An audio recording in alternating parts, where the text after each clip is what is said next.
Hello and welcome to this episode from TTM Dark. We bring you 5 mysterious, unexplained disappearances.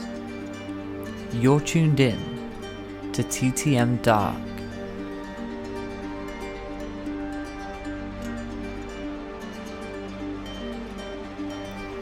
Number 5. Lars Mittank.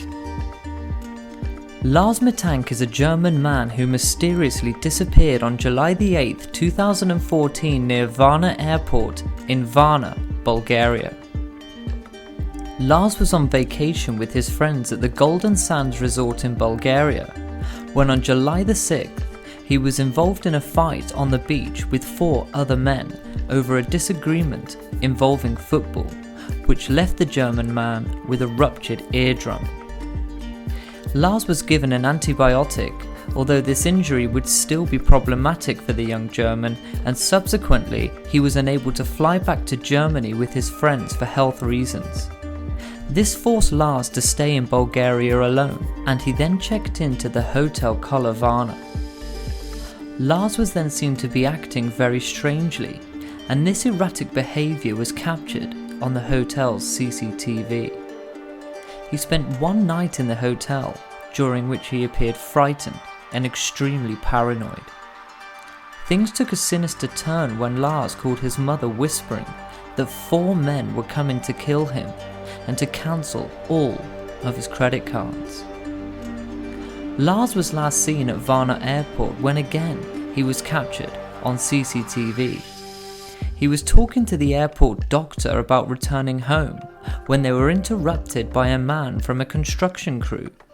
Lars then fled the airport, seemingly in a panic, and once outside the airport he was seen climbing a fence, running into a meadow and disappearing into a field of sunflowers. This was the last time Lars Mittank was ever seen alive. Number 4.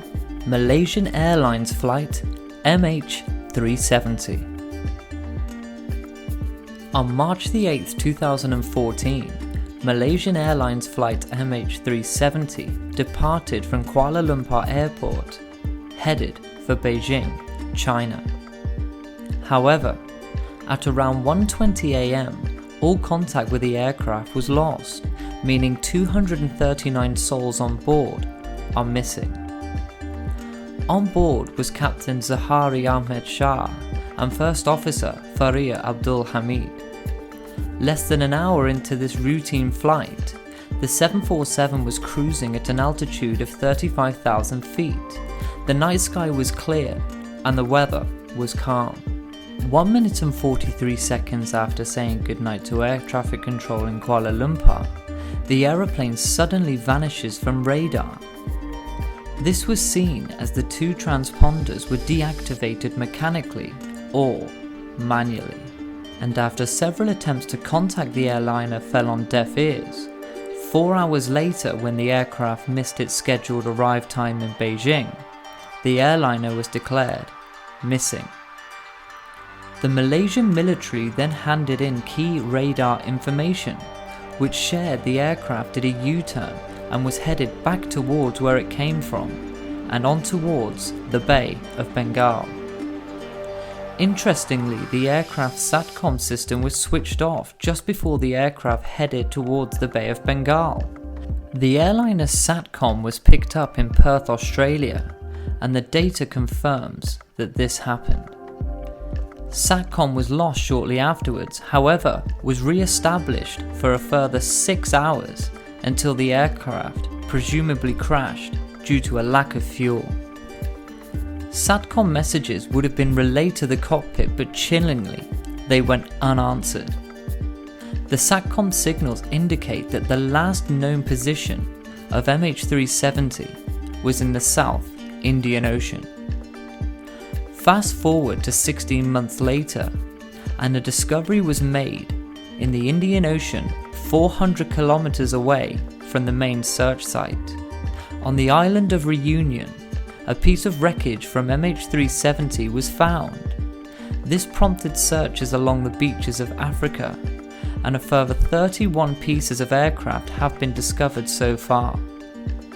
Unfortunately, till this day, the main wreckage and all those on board have never been found. Number 3. Maura Murray. Maura Murray is an American woman who disappeared on the evening of February the 9th, 2004 after a car crash near Woodsville, New Hampshire. Maura was a 21-year-old nursing student completing her junior year at the University of Massachusetts, Amherst. On the afternoon of Monday, February the 9th, Maura sent an email to her professors and work supervisor stating that she was taking a week off of work due to a death in the family, although according to her family there have been no death at all. Then, at 7:27 p.m, a local woman reported a car accident on a sharp corner in Woodsville. The conditions were not the best as the roads were snow-drenched.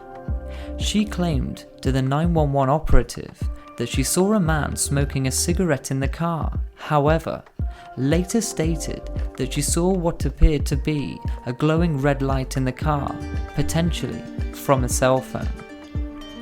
A school bus driver then pulled up alongside the car and asked Maura if she required any assistance. She told him not to call the police and assured him that AAA had indeed been called. AAA has no record of this call ever taking place. Knowing that there was no cellular reception in the area, the bus driver called the police when he returned home. According to the official police log, when a lone police officer arrived at 7:46 p.m, there was no one in the car. Both airbags had been deployed, and the car was locked. Inside and outside the car, there were red stains thought to be red wine, an empty beer bottle, and a damaged box of red wine, alongside a AAA card issued to Maura. Many personal belongings, and most intriguingly, he found driving directions to Vermont. Another potential sighting claims another witness saw a woman matching Maura's description running around 5 miles away from the crash site. In the aftermath, there were more alleged sightings, and telephone records show that she had called Vermont locations looking for a place to stay. To this day, nobody knows what happened to Maura Murray. This case is very disturbing and dark, with alcohol purchased which is missing, and many phone calls to Vermont. In addition to all this, her room was completely packed, and a note to her boyfriend which suggested the relationship was in trouble. To this day, nobody knows what happened to Maura Murray.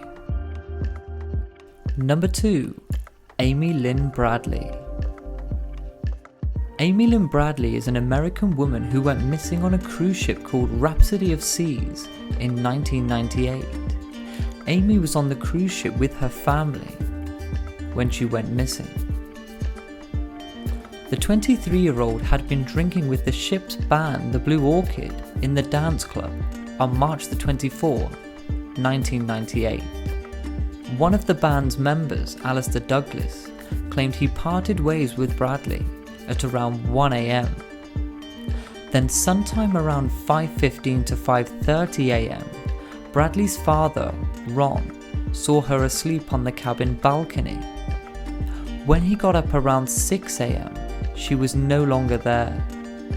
He later stated that when he tried to find her, he didn't really know what to think, and this is because it was unlike Amy to leave and not say where she was going. The ship docked shortly after it was realized that she had gone missing. The ship was searched extensively, and further searches at sea found nothing.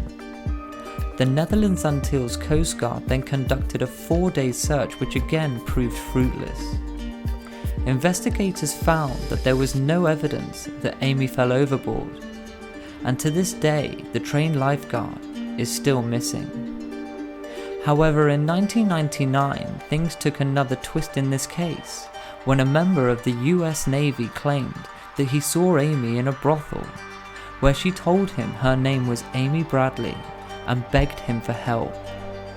There have been numerous sightings of Amy and a theory of slavery, which was amplified in 2005 when her parents appeared on the Dr. Phil show and were provided with an email sent to the parents of an image of their daughter. However, until this day, Amy Lynn Bradley has still not been found. Number 1. Madeleine McCann. Madeleine McCann disappeared on the 3rd of May 2007 from her room in a holiday apartment at the Praia da Luz resort located in the Algarve region of Portugal.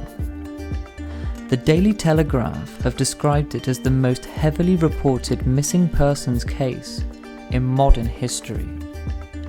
Madeleine was on holiday from the UK with her parents Kate and Jerry McCann, her 2-year-old twin siblings, and a group of family friends and their children. She and the twins had been left asleep at 8:30 in the ground floor apartment, while the McCanns and friends dined in a restaurant 55 meters away. The parents checked on the children throughout the evening until Kate discovered she was missing at 10 o'clock. Over the following weeks, particularly after misinterpreting British DNA analysis, the Portuguese police believed that Madeleine had died in an accident in the apartments and that her parents had covered it up. The McCanns were given arguido status in September 2007, which was lifted when Portugal's Attorney General archived the case in July 2008 for lack of evidence. The parents continued the investigation using private detectives until the UK's Scotland Yard opened its own inquiry, Operation Grange, in 2011. The senior investigating officer announced that he was treating the disappearance as a criminal act by a stranger, most likely a planned abduction or a burglary gone wrong.